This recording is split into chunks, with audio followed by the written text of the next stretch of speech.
Bueno, querida iglesia, existe una condición médica en algunas personas que pueden respirar, su corazón sigue latiendo, tienen algunos reflejos en sus músculos, pero su conciencia está completamente apagada. Eso médicamente hablándolo se conoce como el estado vegetativo en una persona. Porque parte de su cerebro ha muerto, su tallo cerebral ha sido dañado por completo. Pero como otra parte de su cerebro está funcionando, sus pulmones siguen respirando, su corazón sigue latiendo y puede tener algunos movimientos involuntarios. Llegar a este diagnóstico no es fácil. El doctor tiene que ser un experto en la materia. Tiene que pasar el paciente por diferentes procesos, por diferentes exámenes para reconocer cuál es su estado, porque pasa algo. Tiene apariencia de vivo, pero algo no está pasando, pero algo está pasando y es malo. Hay otra situación que es similar, que se conoce como la muerte cerebral. La muerte cerebral es justamente que el cerebro se apaga, está dañado por completo y legalmente en Colombia cuando se dictamina una muerte cerebral se está diciendo legalmente que esa persona ha fallecido también. Que puede seguir respirando, sí.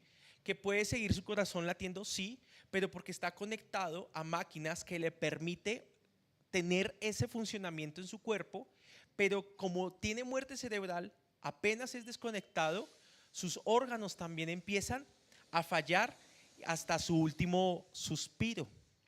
Y vuelvo a la misma imagen. Lastimosamente, una persona que sufre de muerte cerebral tiene apariencia de vivo, pero en realidad está ¿qué? Está muerto, está muerto. Y estos ejemplos los traigo a colación porque la palabra del Señor también diagnostica nuestras vidas y llega a una conclusión que a mi parecer es muy preocupante, es muy seria y yo quiero invitarles a que esta mañana lo podamos ver juntos. Vamos a abrir nuestra Biblia en Apocalipsis capítulo 3 versículo 1, por favor. Apocalipsis capítulo 3 versículo 1.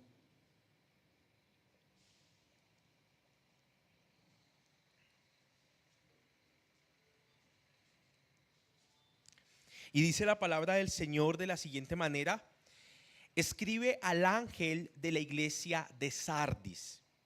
Esto dice el que tiene los 7 espíritus de Dios y las 7 estrellas.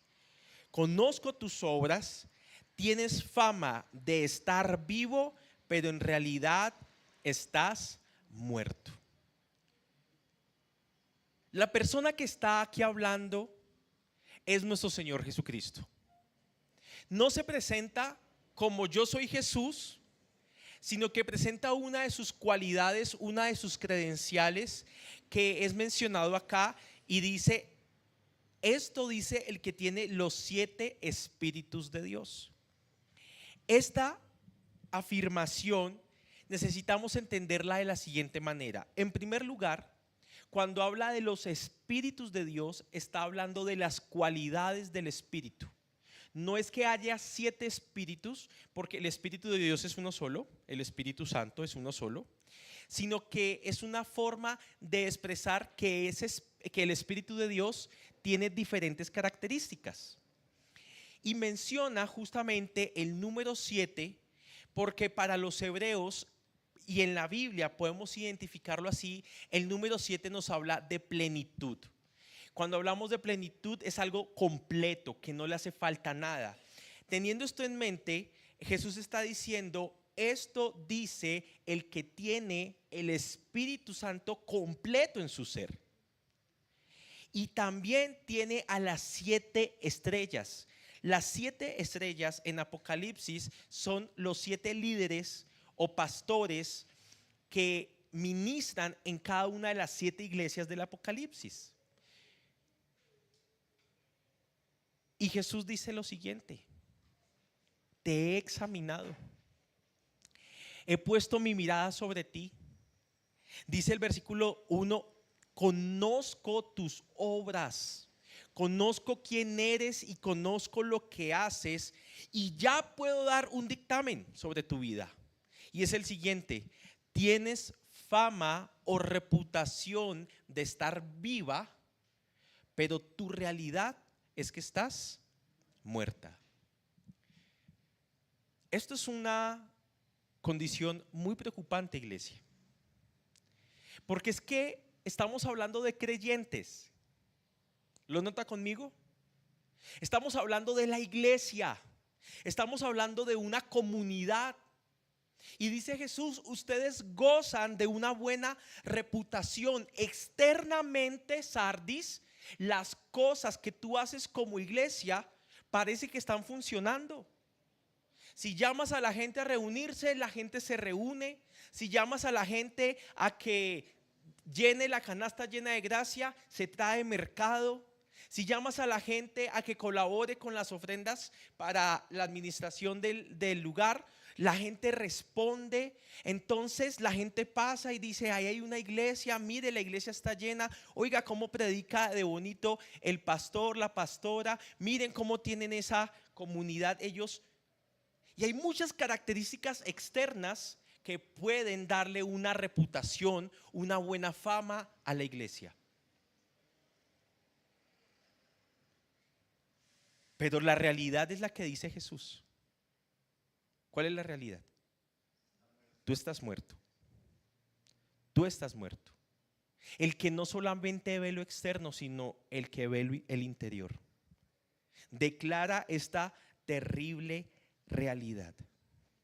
Puedes tener reuniones llenas, puedes tener unas finanzas estables, puedes tener una linda coinonía, pero interiormente tu vida espiritual no existe.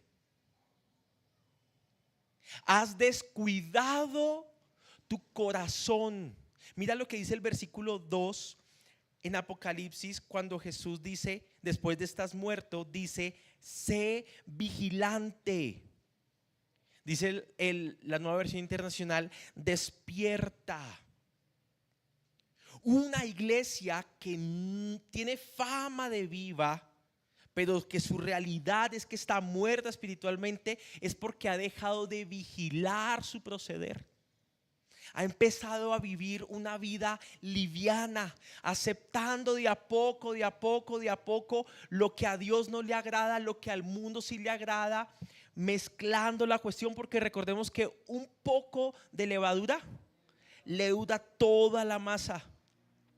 Y dice aquí el versículo 2: y afirma las otras cosas que están por morir, porque no he hallado tus obras perfectas delante de Dios. Y yo le decía al Señor: Espíritu Santo, yo necesito entender, quiero entender y quiero aproximarme con ustedes, queridos hermanos. ¿Cómo es posible que una iglesia que adora al Señor, que lee la palabra, puede simplemente tener vida como una reputación, pero su realidad espiritual puede ser otra? Y le estoy sincero, le dije al Señor: Señor, ¿es posible que eso nos pase a nosotros? ¿Es posible que eso me pase a mí? ¿Es posible que eso le pase a mi hermano? Que tenga simplemente una fama: ay sí, mira, es buena persona, ay sí, mira, es un buen hombre, ay sí, mira, él va a la iglesia. Pero ¿cómo está su vida espiritual? ¿Qué entendemos por vida espiritual? Y le pregunto al Espíritu Santo una vez más: Señor, ¿podemos ser nosotros? ¿Podemos ser nosotros que tengamos una reputación de vida, pero en realidad tu dictamen, tu veredicto sobre nosotros es que estamos muertos? Porque si estamos muertos, entonces yo digo: entonces ¿dónde queda la presencia del Espíritu Santo que da vida? ¿Dónde queda la presencia del Señor, que realmente es lo que nos permite tener un nuevo nacimiento? Y yo le digo al Señor: si eso es la cristiandad, si eso es la iglesia, si eso es la vida que estoy llevando, no la quiero vivir más. No quiero ser más parte de una iglesia con una reputación. No quiero tener claridad cuál es la realidad de lo que yo estoy viviendo. Preocuparme por mi vida espiritual y no llamarme a engaño. Porque lastimosamente parece ser que esto es más recurrente de lo que pensamos. Miren lo que dice Mateo 7:22, busquémoslo por favor. Mateo 7:22 al 23. Es un pasaje que hemos estado citando muchas veces en este 2026, mi querida iglesia. ¿Qué tal si les gusta mi nuevo botilito para tomar agua? Me está contramarcado. Te puse nombre, mío eres tú. Me lo regalaron. Eso los hace Adriana y Tatán. Adriana es la chica que estaba aquí y Tatán es el que a veces toca el bajo, el de ojitos verdes. Entonces, si ustedes en algún momento quieren, por favor, háganle su pedido a ellos. No sé cuánto valen porque es que me lo regalaron. ¿Sí? Me lo regalaron. Está muy bien. Volvemos a Mateo capítulo 7 después de esta cuña publicitaria. Mire lo que dice. Muchos me dirán en aquel día: Señor, Señor, ¿no profetizamos en tu nombre? Y en tu nombre expulsamos demonios e hicimos muchos milagros. Miren que yo a veces, yo he caído en un error, ¿saben? Yo a veces leo este versículo como si fuese una afirmación, pero aquí ellos están preguntando: ¿no profetizamos en tu nombre y en tu nombre expulsamos demonios e hicimos muchos milagros? Entonces Jesús les dirá claramente: no los conocí, no los conocí, aléjense de mí, hacedores de maldad. Estamos entendiendo que si vemos que una persona habla de Dios, si una persona ora, si una persona de pronto expulsa demonios y hasta hace milagros, uno no pensará que de pronto en esa persona ¿quién habita o quién está? El mismo Espíritu Santo, ¿correcto? Pero aquí dice de una manera impresionante: no, yo a ustedes nunca los conocí. Y es diferente a Sardis porque por lo menos Jesús para con Sardis los está mirando. Les dice: conozco sus obras, no son completas, no son íntegras, pero las conozco. Tienen una fama de viva, pero en realidad ustedes están muertos. Despiértense. Vuelvan a vigilar su vida. Arrepiéntanse de su pecado. Vuelvan a ponerse vestidos blancos y caminen conmigo. Es lo que sigue diciendo Apocalipsis. Los invita a seguirlo. Cuando Jesús llamó a Andrés y a Pedro, les dijo: dejen sus redes y síganme. Lo mismo hizo con Juan y con Jacobo. Lo mismo hizo con Natanael, uno de sus discípulos, que le dijo: sígueme, Natanael. Y todos, dejándolo todo, lo siguieron. Yo quiero manifestarte en esta mañana que esa invitación de seguir a Jesús, Él también la ha tenido que hacer con cada uno de nosotros. El Señor te hace esa invitación, o te la hizo hace muchos años, en decirte: sígueme, entrégame tu vida, quiero hacer algo nuevo en ti. Y cuando el Señor nos llama a seguirlo, como hizo con sus discípulos, Jesús está haciendo es un llamado a la vida, a que pasemos de muerte a vida, ya no a vivir una vida basada en nuestras obras, sino descansando en su proclamación, en su verdad. ¿Qué dijo Jesús acerca de la vida? Yo soy el camino, yo soy ¿qué?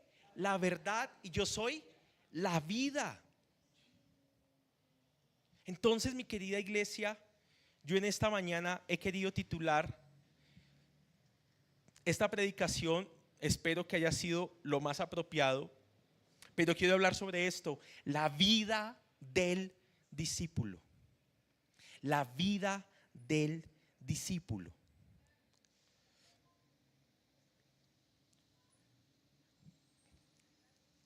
Cuando hay un diagnóstico de cáncer, una posible solución es una quimio, es una radioterapia, una extirpación del tumor. Cuando hay una pequeña cefalea, una solución puede ser comprarse un acetaminofén, un ibuprofeno. Pero si el diagnóstico es muerte, ¿cuál es la única solución posible? ¿Cuál fue la única solución posible de Jesús frente a Lázaro? ¿Qué hizo Jesús frente a un Lázaro muerto? Lo resucitó. Cuando el dictamen, cuando el diagnóstico es muerte, la única solución para la muerte es la resurrección.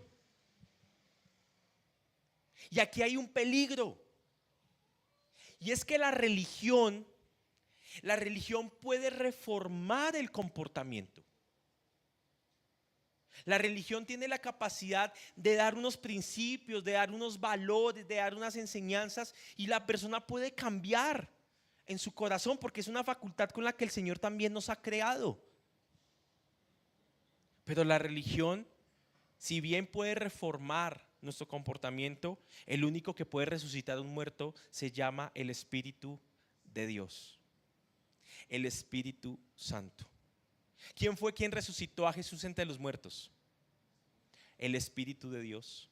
Dice Romanos que el poder del Espíritu Santo fue el que levantó a Jesús de entre los muertos, y ese mismo poder que levantó a Jesús de entre los muertos nos va a resucitar a nosotros.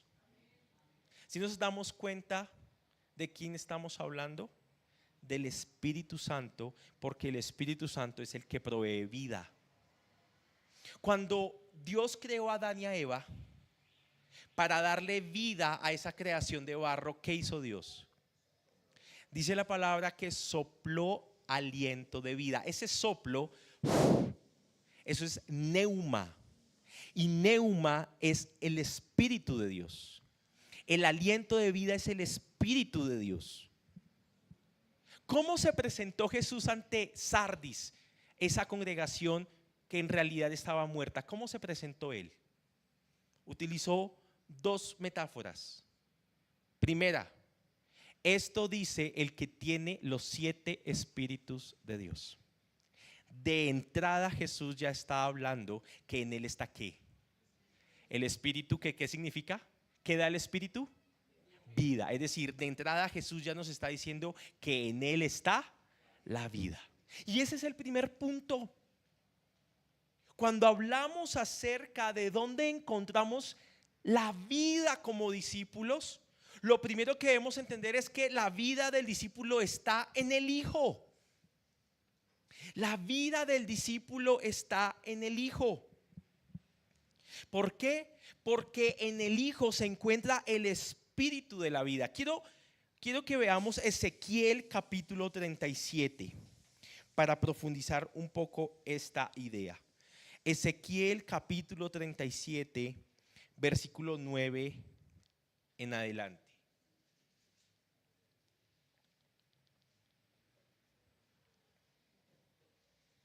¿Lo tenemos?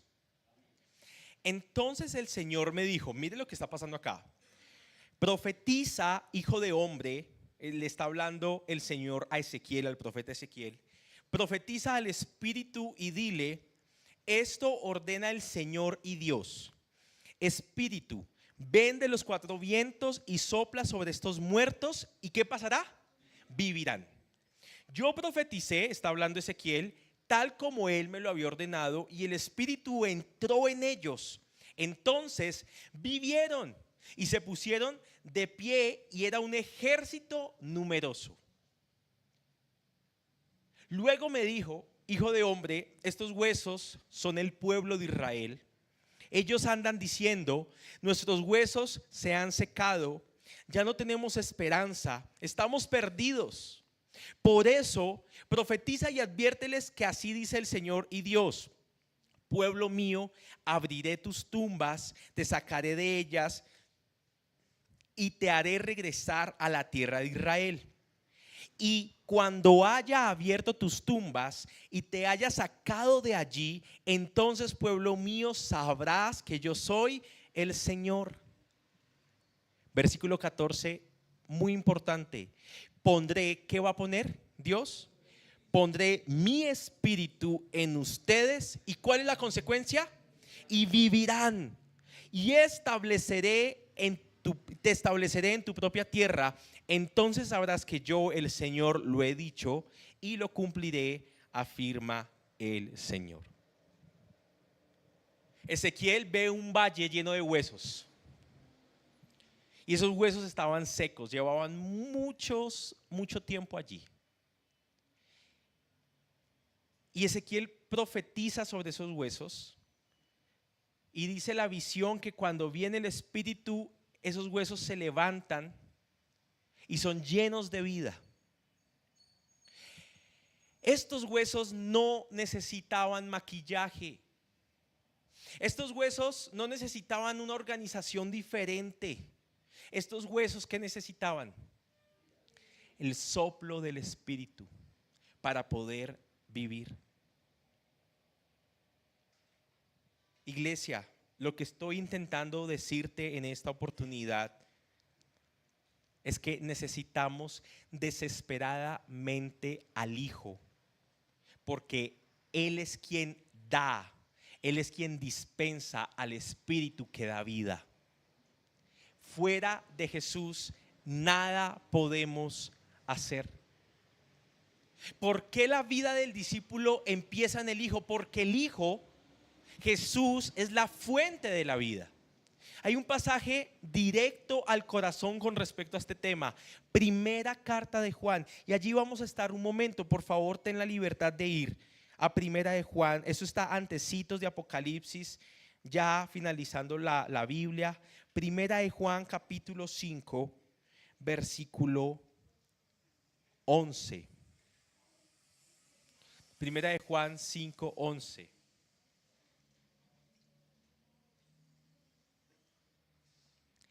Dice la palabra: y el testimonio es este, que Dios nos ha dado vida, ¿qué? Eterna. Y esa vida está ¿en quién? En su Hijo. Y aquí llega el clímax de este pasaje, que es mucho más interesante, se merece toda una predicación y hasta un estudio mucho más largo, Primera de Juan capítulo 5, pero quiero hacer hincapié en el versículo 12. El que tiene al Hijo, ¿a quién? ¿Qué tiene? La vida. Y el que no tiene al Hijo de Dios, no tiene la vida. ¿De qué Hijo estamos hablando? Del Hijo de Dios, ¿quién es? Jesucristo. Y esta es la declaración: el que tiene al Hijo tiene la vida. El que no tiene al Hijo de Dios no tiene la vida. Señor, Sardis no te tenía entonces. Y aquí es pertinente preguntarnos: ¿qué significa tener al Hijo? Porque es que la vida del discípulo está en el Hijo, quien es la vida. Jesús no va a darte vida, Jesús se va a dar completamente a ti, porque Él es la vida. ¿Qué significa tener al Hijo? Vamos a responder esa pregunta en este momento. La primera parte que debemos considerar es que tener al Hijo no es una decisión que yo tomé hace 10 años y que la olvidé. Tener al Hijo se asemeja. ¿Ustedes saben qué es la vid? No quién es David, sino qué es la vid. ¿Sí? La vid es el arbolito, el tronco de las uvas, ¿correcto? Y Jesús utiliza esta imagen de la vid para decirnos: yo soy la vid y ustedes, es decir, nosotros, son las ramas, los pámpanos. Y Él llega a una conclusión: las ramas separadas de la vid, ¿qué pasa? No pueden subsistir. Por eso Él dice: separados de mí, nada pueden hacer. Una rama no le sale raíz. No le sale raíz. Una rama se separa del tronco, se separa de la vid. ¿Y qué pasa con la rama? Se seca. se seca. Entonces, tener al Hijo se asemeja a estar conectados con la vid que provee la savia, que nutre la rama, que lleva los nutrientes, que lleva la vida a la rama para que la rama pueda dar fruto. Una rama desconectada es una rama muerta. Una rama que tiene la vid, una rama que tiene al Hijo, es una rama que tiene vida. ¿Por qué? Porque lo que fluye del interior de Dios nos alcanza a nosotros. Amén. Y nos da esa vida. Entonces, teniendo esa parte de la rama conectada a la vid, nace un primer término. Tener al Hijo significa estar en una relación presente. En una relación presente. Ahí mismo en Primera de Juan, capítulo 2, versículo 3, dice lo siguiente. Primera de Juan 2, 3. ¿Cómo sabemos si hemos llegado a conocer a Dios? Es la pregunta que hace Juan. ¿Cómo sabemos que hemos llegado a conocer a Dios? ¿Y cuál es la respuesta primaria? Si obedecemos sus mandamientos. La obediencia a Dios, querida iglesia, nunca va a ser una causa de nuestra relación. Es decir, como yo me porto bien, entonces puedo tener una relación con Dios. No. Yo tengo una relación con Dios y por ende tengo una vida de obediencia. Mi obediencia a Dios nace, se nutre, se proyecta porque estoy conectado a Dios que me da de su vida. Si nosotros esperamos conectarnos a Dios porque somos obedientes, ¿en quién estamos poniendo la mirada? En nosotros mismos. Los esfuerzos válidos, ¿en quiénes están? En nosotros mismos. Yo quiero recordarte que Jesús vino a morir ¿por quiénes? Por los pecadores. Si Jesús hubiese esperado a que viniese a morir por los obedientes, Jesús no hubiese muerto. Porque no hay obedientes. La obediencia es una causa de la vida que tenemos juntamente con Cristo. ¿Lo estamos entendiendo? Es una evidencia de la vida. Entonces, el que tiene al Hijo obedece los mandamientos del Hijo. Y eso es parte de esa relación con el Señor. Ahí mismo en Primera de Juan 4:11 se hace la misma pregunta. Juan se hace la misma pregunta. 4:11 les dije, es mentira. 4:8 dice: el que no ama, ¿qué pasa? No conoce a Dios, porque Dios es amor. En el anterior versículo decía, ¿quién es el que conoce a Dios? El que obedece los mandamientos. Y aquí dice la misma cuestión, pero de forma diferente. El que ama lo hace porque ha conocido a Dios, porque Dios es amor. Cuando yo tengo fiebre, ¿qué instrumento uso para saber mi temperatura? El termómetro. Si yo tengo vida unida a Cristo, ¿cuál es el instrumento que yo utilizo para medir mi vida? El amor.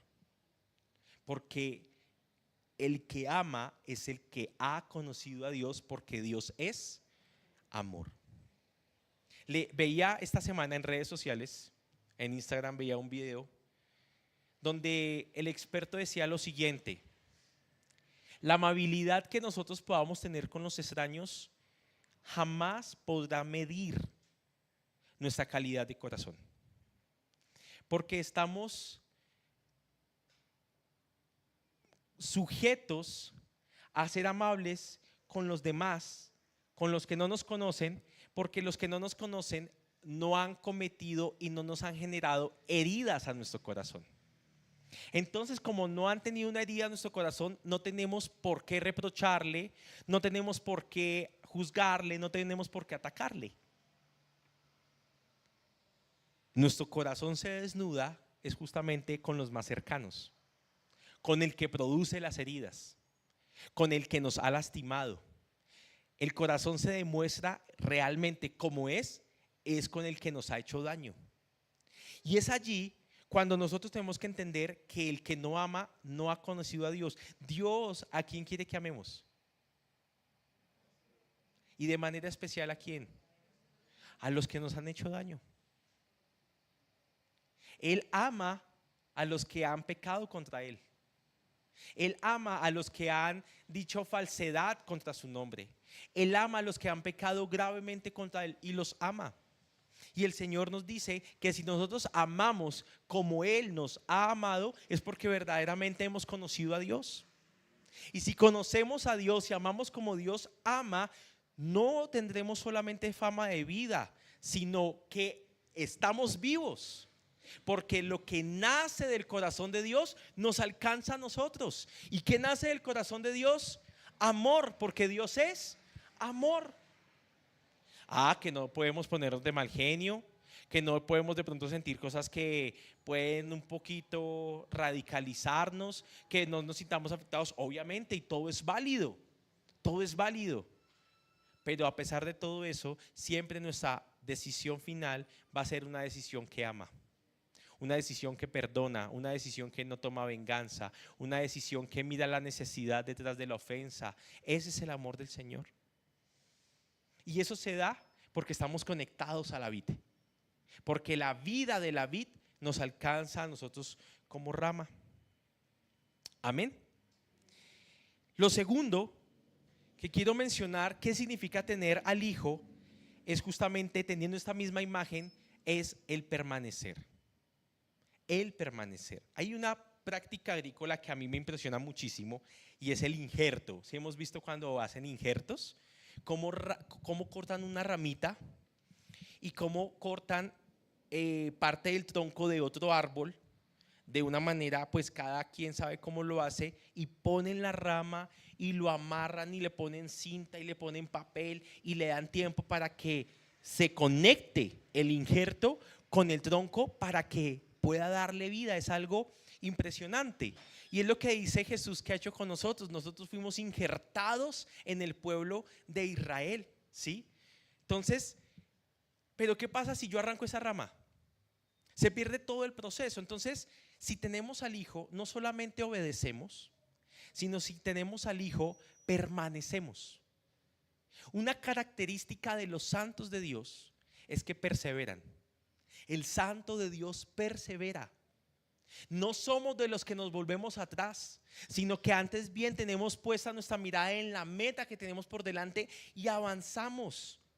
Esto es algo clave en la vida que el Señor nos ha dado y que Juan nos explica. Mira lo que dice Primera de Juan 2:24. Permanezca en ustedes lo que han oído desde el principio, y así ustedes que permanecerán también en el Hijo y en el Padre. ¿Qué significa tener al Hijo? Significa obedecer y significa permanecer. Obedecer y permanecer en quien es la vida. Miren que hay una frase muy especial en el Evangelio de Juan. Estamos en Primera de Juan, vamos al Evangelio de Juan, capítulo 17. Mire la oración que hace Jesús. Mire la oración que hace Jesús. Versículo 1.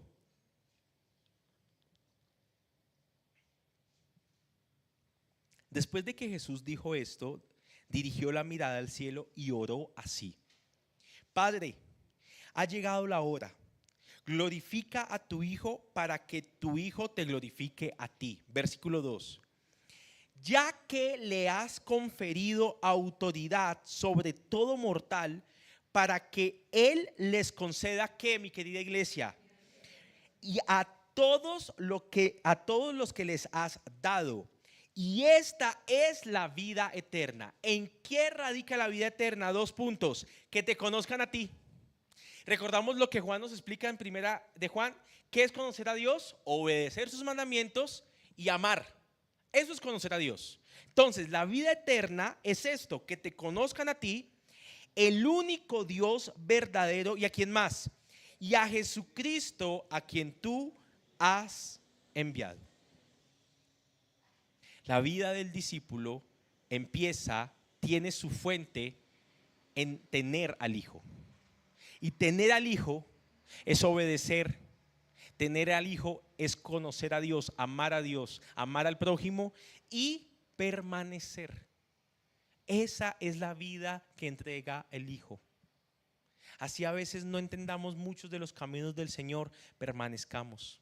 Así la tentación sea muy fuerte, permanezcamos. Así la prueba sea muy dura y Satanás nos muestre un camino como más rápido para salir de esa prueba, permanezcamos. Es mejor permanecer en la prueba que el Señor ha permitido en la que estemos, que zafarnos por un camino de Satanás para poder tener libertad. Eso es una trampa realmente. Debemos entender, mi querida iglesia, que nuestra vida comienza y termina ¿en quién? En quien es la vida, que es Jesús. Separados de mí, nada pueden hacer. Ahora quiero que piensen en esto. Nace un bebé, tiene vida el bebé. Lo primero que necesita este bebé desesperadamente para seguir viviendo, ¿qué sería? El alimento, ¿cierto? El alimento. Un discípulo que ha recibido la vida del Hijo morirá de inanición si no aprende a alimentarse correctamente. Y aquí es donde inicia nuestro segundo punto. ¿En dónde encuentra la vida el discípulo? La vida del discípulo está, no les voy a decir todavía, ¿o ya lo puso Camila? En la palabra que sale de la boca de Dios. Mateo capítulo 4, versículo 4. Mateo capítulo 4, versículo 4. ¿Qué dice? Jesús le dijo: escrito está, no solo de pan vive el hombre, sino de ¿qué? De toda palabra que sale de la boca de Dios. Ojo acá, la vida del discípulo está en el Hijo, pero también la palabra nos dice que la vida del hombre está en el pan y también en ¿qué más? En la palabra que sale de la boca de Dios. El pan para la vida física y la palabra de Dios para la vida espiritual. ¿Cuál de las dos es más importante? La palabra de Dios. La palabra de Dios es más importante, iglesia, porque ¿de qué nos sirve a nosotros alimentar el estómago si el espíritu está muerto? Recuerda que la vida eterna consiste en ¿qué? En conocer a Dios y en tener al Hijo. Lo acabamos de leer en Juan capítulo 17. Y aquí hay algo poderoso. Dice: no solo de pan vive el hombre, sino de toda palabra que sale de la boca de Dios.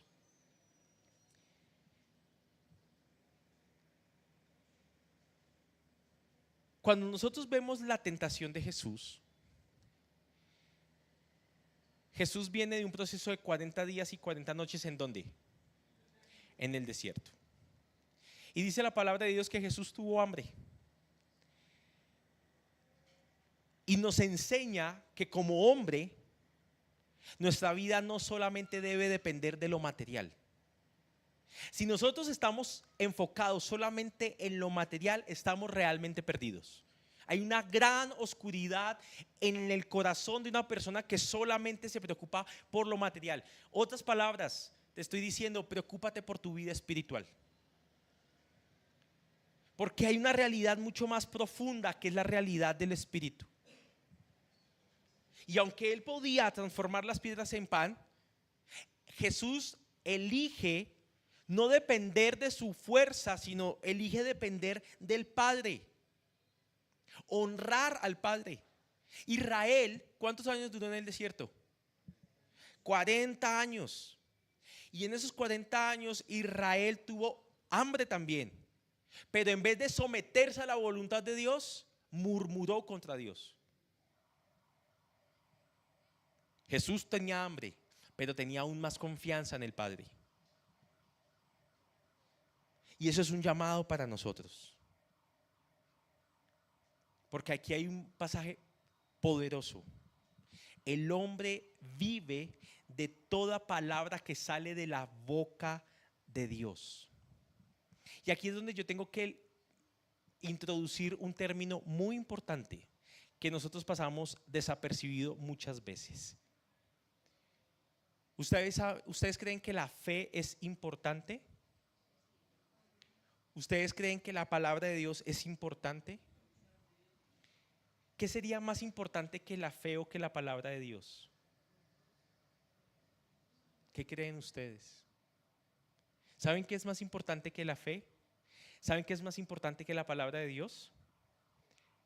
El amor, dice Liviecita. ¿Quién está de acuerdo con Liviecita? Dice la palabra de Dios que todo pasará, pero que el amor permanece, ¿cierto? ¿Saben qué es más importante que el amor, que la palabra y que la fe? Escuchar. Escuchar es más importante. Dice la Escritura que la fe viene por el oír.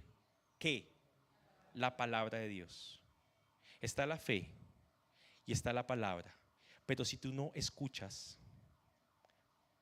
está la palabra. Pero si tú no escuchas, ¿está la fe? ¿Nos damos cuenta de la importancia que es escuchar? Este segundo punto, ponme, ahí está. La vida del discípulo está ¿en qué? En la palabra que sale de la boca de Dios. Estamos hablando de una palabra oportuna. ¿Tú sabías que Dios quiere hablar directo a tu corazón? Que Dios tiene una palabra directa a tu situación, a tu vida, ¿tú lo sabes? ¿Tú lo reconoces en esta mañana? Dios tiene la palabra. Tú puedes tener la necesidad, pero ¿y si no escuchamos, podremos tener vida? Miren lo importante que se vuelve escuchar. Es imprescindible. Aún cuando Jesús le habla a las iglesias en Apocalipsis, ¿cómo termina todos los mensajes? Esto es lo que dice el Espíritu Santo a la iglesia. Escúchalo. ¿De qué nos sirve una exhortación? ¿De qué nos sirve una palabra? ¿De qué nos sirve una predicación si no estamos escuchando? Entonces Sardis podría tener fama de viva porque se reunía para estudiar la palabra del Señor, pero en la reunión no escuchaban la palabra que salía de la boca de Dios. De nada sirve, mi querida iglesia, de nada sirve querer conocer la voluntad de Dios y no obedecerla. Santiago dice que debemos ser oidores, pero también ser ¿qué? Hacedores. Claro, porque una persona que escucha, pues es una persona que termina obedeciendo. Jesús dijo: no solamente de pan vivirá el hombre, sino de toda palabra que sale de la boca de Dios. Y después dijo: mi alimento es hacer la voluntad del Padre que me ha enviado. Jesús nos enseña que su pan era hacer la voluntad del Padre. El pueblo de Israel puso a prueba a Dios durante los 40 años, pero Jesús le dice a Satanás: no pondrás a prueba al Señor tu Dios. Cuando nosotros decimos esa palabra que sale de la boca de Dios, estamos hablando de su voluntad para con nuestras vidas. Y el conocer su voluntad y obedecer su voluntad es lo que nos permite como discípulos poder vivir. Jesús fue perfecto en todos sus caminos, pero Jesús siempre estuvo atento: Señor, ¿cuál es tu voluntad? Padre, ¿cuál es tu voluntad? Nos han enseñado durante mucho tiempo la importancia de orar. ¿Cuántos creen que es importante orar?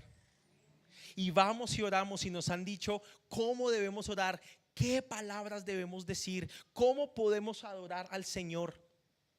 Pero sabes que muy poco nos han enseñado a escuchar a Dios en medio de la oración. Yo no te puedo decir cómo puedes escuchar a Dios. Yo creo realmente que cada domingo, cuando abrimos la palabra del Señor, Él nos habla. Yo lo creo.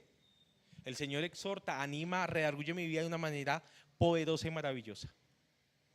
Pero yo no puedo decirte, mira hermano, tú abres la Biblia todos los días y ese versículo que le sale un haz de luz, ahí Dios te está hablando.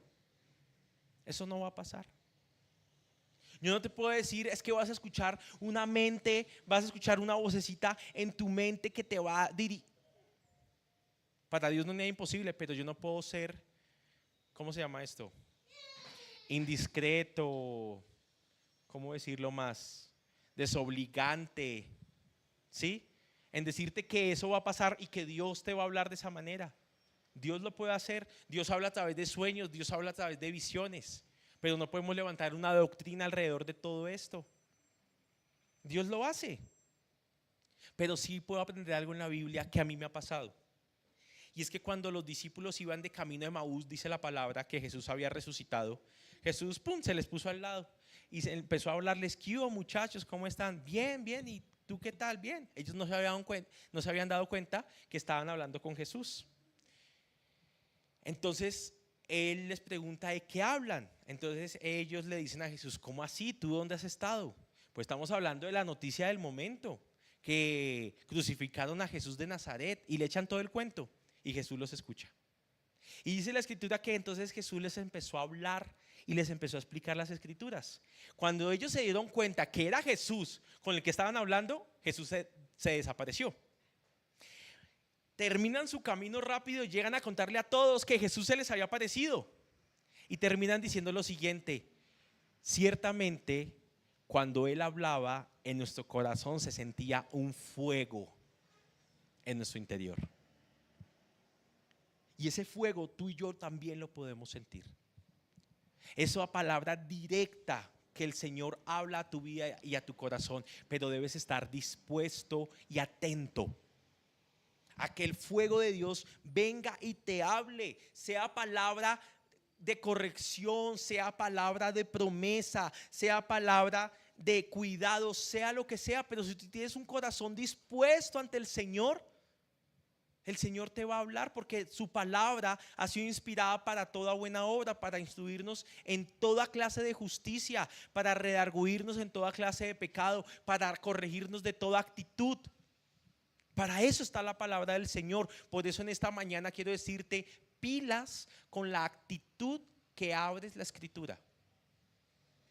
Es fundamental que tú entiendas que solamente en Jesús, como dijo Pedro, podemos encontrar palabras de vida eterna. Palabras de vida eterna. Entonces, la vida del discípulo está en el Hijo porque Él es la fuente de la vida. Yo soy el camino, la verdad y la vida. Pero la vida que está en el discípulo se sustenta por medio de la palabra, que es el alimento espiritual. Otra cosa que en este momento pienso es que de pronto Sardi se reunía y lo único que hacía o lo único que no hacía era estudiar la palabra. Hay iglesias que en este momento están pensando en cómo hacer un buen show, en cómo entretener, en cómo manejar las luces, en cuál es el performance que van a utilizar el siguiente domingo, para que la gente se sienta cómoda, para que la gente asista, para que la gente no se vaya, para que la gente siga reuniéndose allá. Muchas iglesias están viviendo esto, desorientados completamente, porque lo único que tú y yo necesitamos en este espacio es la palabra del Señor. Porque yo no voy al circo esperando que me prediquen la palabra. Yo no voy al colegio esperando que me prediquen la palabra. Yo no voy al trabajo esperando que me prediquen la palabra. Para todo hay un espacio. Y el tiempo de la iglesia no es para hacer ni un espectáculo ni para entretenerte. El tiempo de la iglesia es para ser edificados. El tiempo de la iglesia es para poder escuchar la palabra de Dios y poder realmente tener ese soplo de vida sobre nosotros, a nuestra situación, a nuestra vida. Pero La actitud, la actitud pesa y pesa mucho, querida iglesia. Una vez a mí me pasó, bueno, muchas veces me ha pasado, que llego a la iglesia y llegaba a la iglesia y llegaba por compromiso.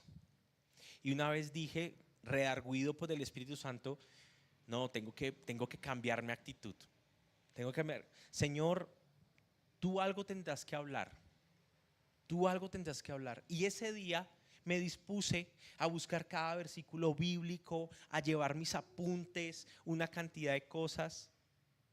No te imaginas el Señor cómo habló a mi vida ese día. Y puedo decirte que era la misma persona que predicaba todos los domingos, de la misma manera que predicaba todos los domingos y hasta el mismo tema que predicaba todos los domingos.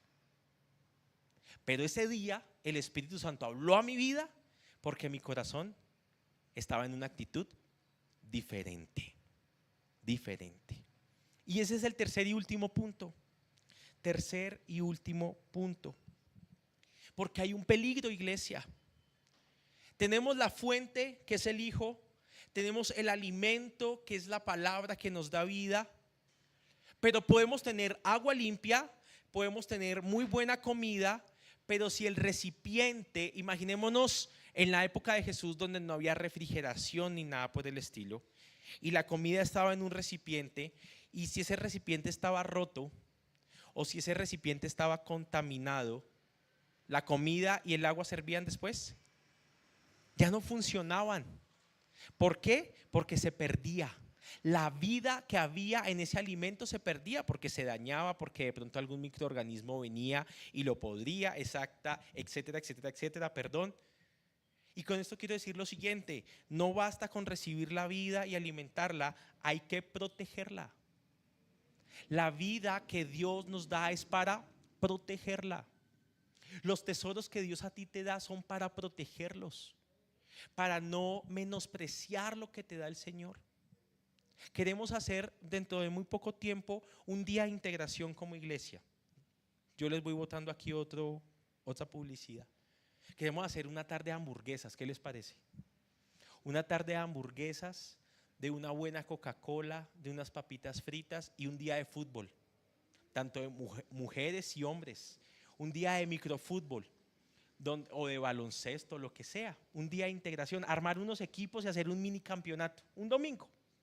Después venimos, hacemos un solo culto, estudiamos la palabra, nos gozamos en el Señor, alistamos las hamburguesas entre todos y nos vamos aquí al parque de al lado a hacer el mini campeonato. Entonces vamos a formar un equipo y mi equipo va a ser Germán, David, Leonardo, Jonathan y yo. Ese va a ser mi equipo. Estos 4 son unos astros para el fútbol. Entonces, estando en medio del juego, viene Jonathan, se ha pasado al uno, se ha pasado al otro, me ve que estoy cerca de la portería y me hace un pase espectacular. Y yo trato así y me pasa el balón por debajo. Y lo único que es que no hago ni el ridículo. Y todos, ay, no puede ser, pastor, se comió el gol. Bueno, sigue el juego. Germán se lesionó y metieron a Javier. A reemplazar a Germán. Y Javier entonces tenía el balón, pero se le vinieron 3, solo me vio a mí, me hizo el pase y yo estaba echando pispirispis y me volvió a pasar el balón por un lado. Entonces el equipo se empieza a mirar, como que el que va a tocar lesionar es al pastor. para que lo cambien. No, debe estar frío, debe estar dormido, debe estar cansado porque se puso a hacer las hamburguesas. Démosle una última oportunidad, dice Leonardo, porque Leonardo sí me quiere. Entonces Leo es el que me da la oportunidad, igualmente me hace el pase y lo único que hace es pegarme porque a mí me da miedo el balón y me pegó el balón. Y lo que hice fue perder la pelota y otra oportunidad de gol. ¿Sabe qué va a pasar en ese partido de fútbol? Que si hubo 3 oportunidades no va a haber una cuarta. Van a decir, no, ¿saben qué? No le vuelvan a pasar la pelota a Daniel porque Daniel no la cuida.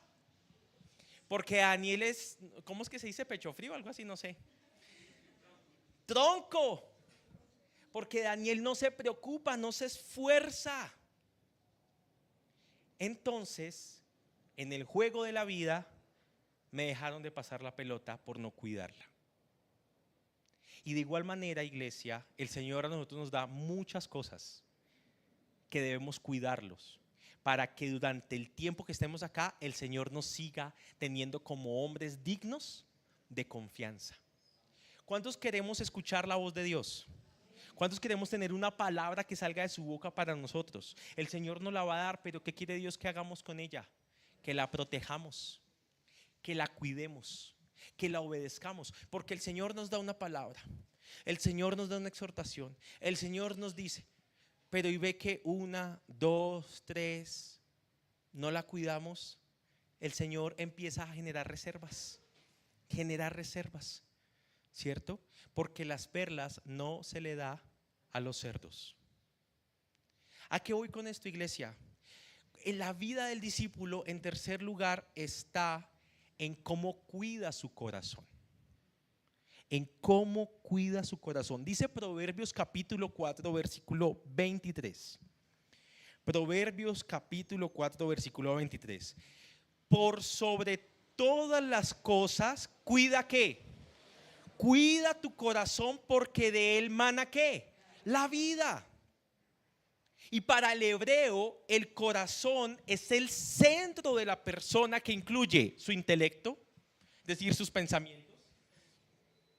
Incluye su voluntad, es decir, sus elecciones, la toma de decisiones.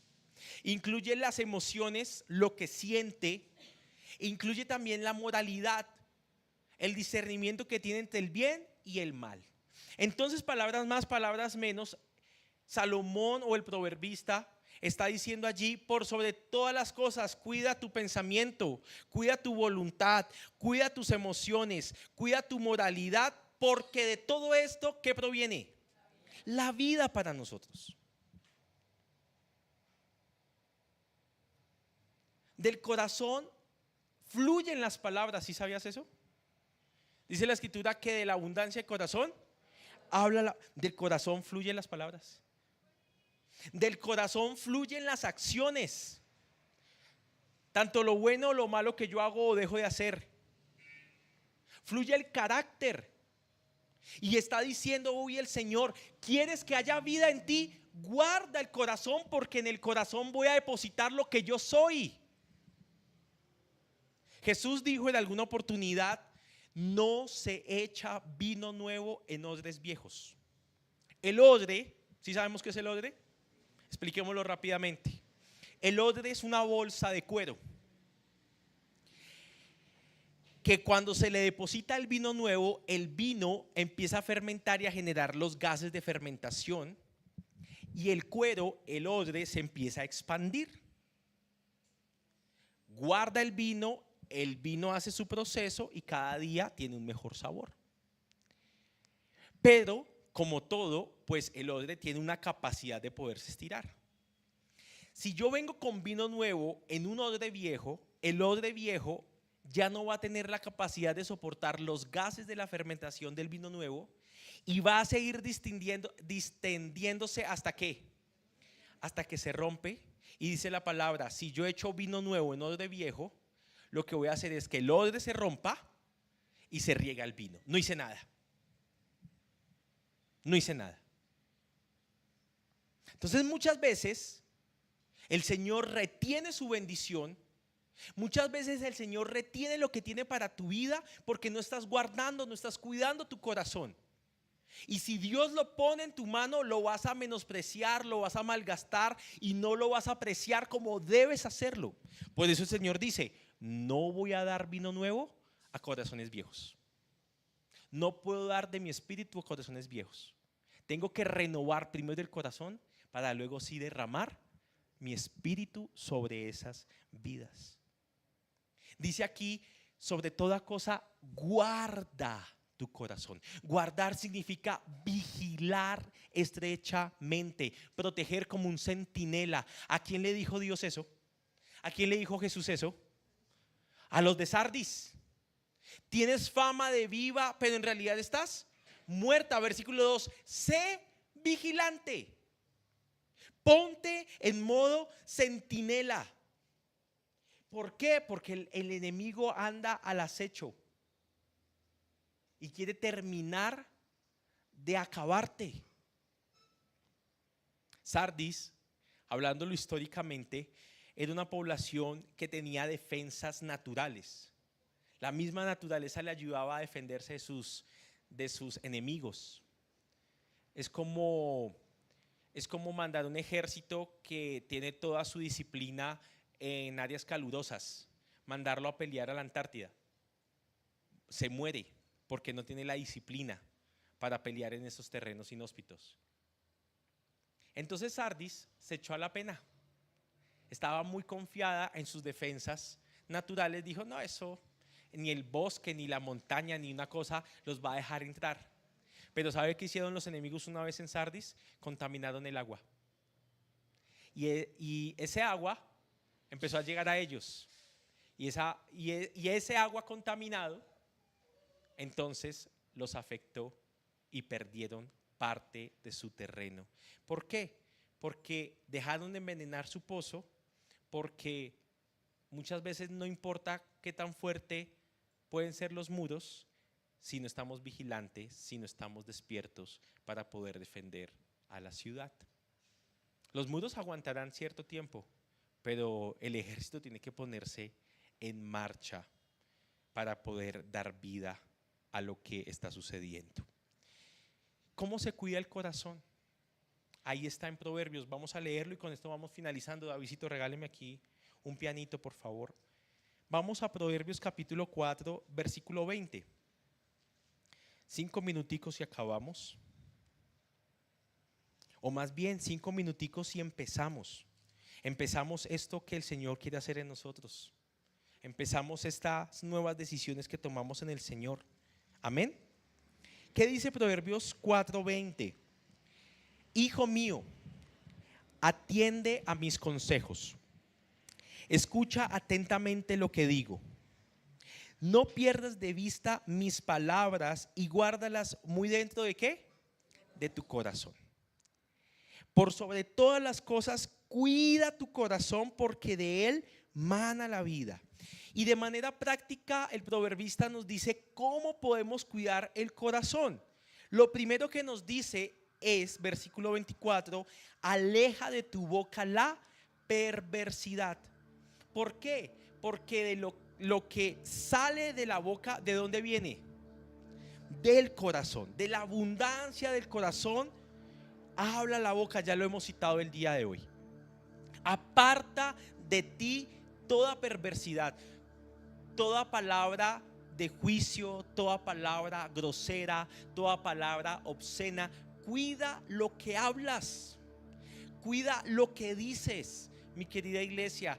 Que tu boca sea un manantial de agua dulce. Y recuerda que de una misma llave no sale ni agua dulce ni agua amarga. Sale la una o sale la otra. Cuidemos lo que hablamos, porque eso es una muestra de lo que hay en nuestro corazón. Si yo hablo incredulidad, si yo hablo groserías, si yo hablo mentiras, si yo hablo perjuicios, ¿qué hay en mi corazón? Todo eso. Es decir, no estamos cuidando el corazón. Versículo 25.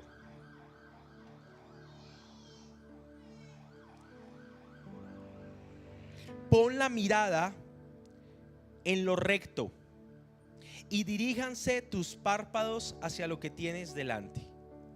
Jesús dijo, el ojo es la lámpara del alma, la lámpara del cuerpo. De manera práctica, dice acá que tus ojos miren lo recto, porque lo que entra por nuestros ojos alimenta nuestra mente, alimenta nuestras vidas o la contamina. Tenemos que ser celosos. ¿Qué es lo que entra a nuestro cerebro? ¿Qué es lo que entra a nuestra imagen, a nuestro corazón? Porque eso de lo cual nosotros nos alimentamos es lo que después vamos a hablar, es lo que después vamos a proferir, es lo que después vamos a actuar. Es que lo vi, lo aprendí, lo conocí, lo escuché. Versículo 26 y 27. Endereza las sendas por donde andas, allana todos tus caminos. No te desvíes ni a derecha ni a izquierda, y apártate de la maldad.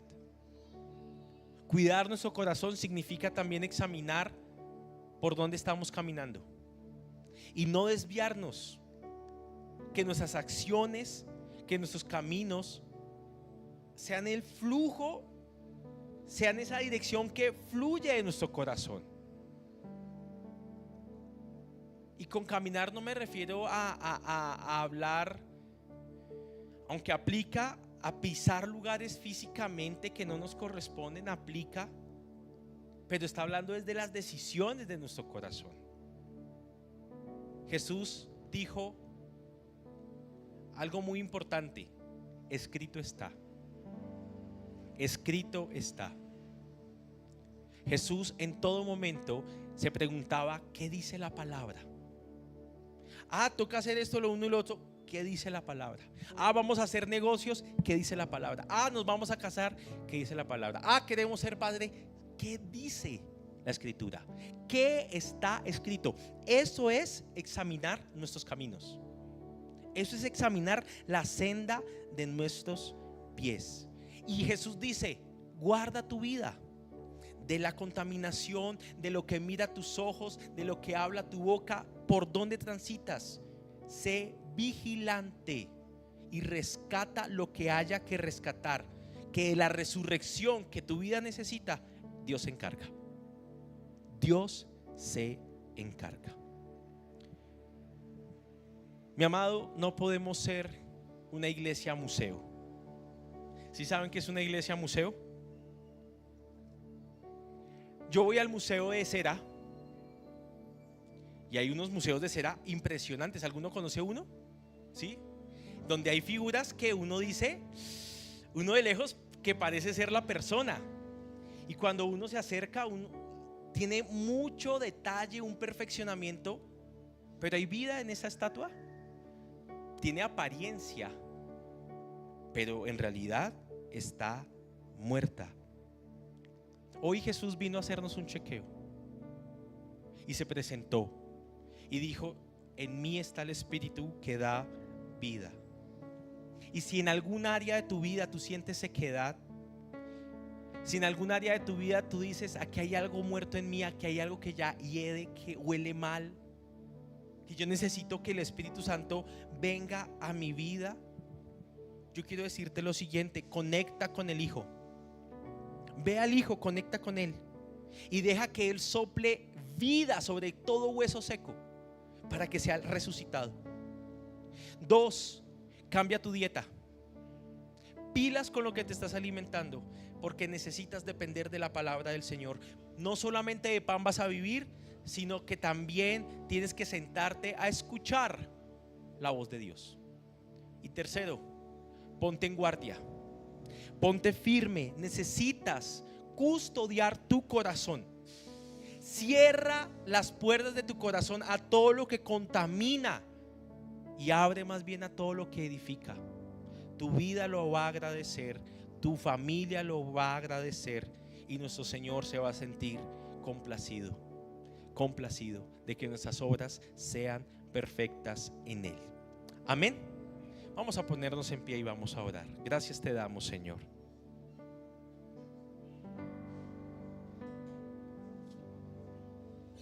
Gracias te damos, Señor.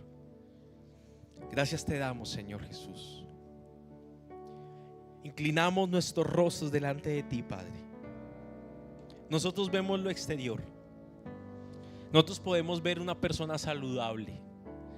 Nosotros podemos ver una persona amable. Podemos ver una persona correcta. Pero tú ves nuestro interior. Y hoy yo te pido, Espíritu Santo, examina, oh Dios, mi corazón.